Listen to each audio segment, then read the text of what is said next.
Hello, I'm Peter Joseph, and welcome to the Why I Advocate campaign. You can learn more about this at the zeitgeistmovement.com, where we're basically trying to get people from around the world to discuss why, in a very concise manner, they advocate the Zeitgeist Movement, the Venus Project, and of course a resource-based economy. So for me, to make this concise, which is very difficult for me at times, I'll give three basic overlaying points. The first, I think, is best summarized by St. Timothy, and that is, for the love of money is the root of all evil. And I think, historically speaking, you'll find that to be the case. Even in many things that tend to be aberrated for the sake of aberrated, seemingly unrelated to finance, you'll tend to find underneath the surface there's something causal occurring within the system itself. For example, there's a great deal of violence occurring in the United States.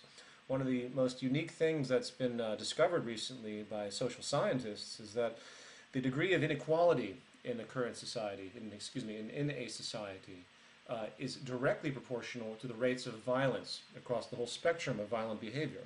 So it's economic attributes that can relate to seemingly aberrated acts of violence, even random shootings and things of such. So these are important factors to take into account, and there's a lot of evidence regarding this information. The stress of this society is underlined, based economically, and it leads to all sorts of social distortions and neuroses, addictions, and problematic behaviors, not to mention physical illnesses and everything else. So the love of money is the root of all evil on multiple levels. Second point I would like to make is that, well, very simply, money isn't needed. Money's not necessary anymore. The values that we have permeating in this culture are distorted, and they generate more sickness than anything positive, more sickness than progress. People function essentially in two different capacities in the modern world. They're either parasites or they're prostitutes. Sorry to be blunt about it, but that is the firm reality across the entire spectrum, regardless of how you look at it. There's a subservience attribute to what this system demands, and it always blows my mind when people think that there's something free about the world that we live in. Freedom is not even a nuance of the system that we currently live in. It's not based on freedom whatsoever. If it was, it would be completely different, in fact much closer to a resource-based economy. But that's an aside. So money is not needed. Not only do the values need to be changed, where people don't have the acquisitive materialistic values, they don't have to be brainwashed into constant conspicuous consumption to keep GDP up, to keep employment up, and everything else that keeps this machine going. Those can be resolved in a new system, and new values can be created, as they always have been throughout time. A second part to that, which I think is important to bring up, is that the efficiency that we're capable of doing, capable of having, the ability to create access abundance, the ability to take care of the basic needs of all the world's people, the ability to elevate our technology to levels that we probably can't even imagine, is intrinsically stifled by this very system because of the cost efficiency mechanisms and all of the profit attributes that make it virtually impossible for the best of anything to be created.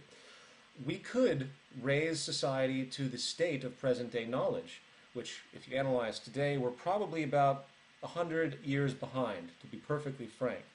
Maybe a little extreme on that note, maybe more to the effect of 60 years behind, but I think somewhere between 60 and 100 years behind is where we exist today.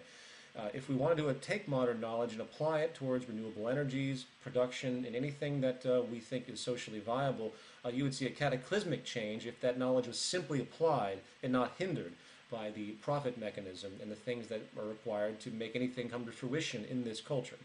If you can't make money off something, it's not going to happen.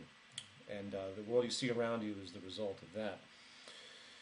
Third point, to cut off my possible long-winded tangents, the third point was very simple, the effect that the system's run its course. The entropy has kicked in. That's stated incorrectly. The system is breaking down, excuse me, and there's nothing that's going to stop that breakdown if the mechanisms of the monetary system are adhered to.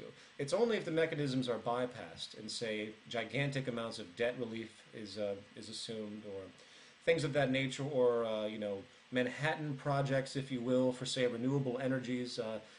Those are the only things that are going to slow the decline of the current system, which has been breaking down for at least 70 years now. We don't see it because we live it. We're in the box, remember.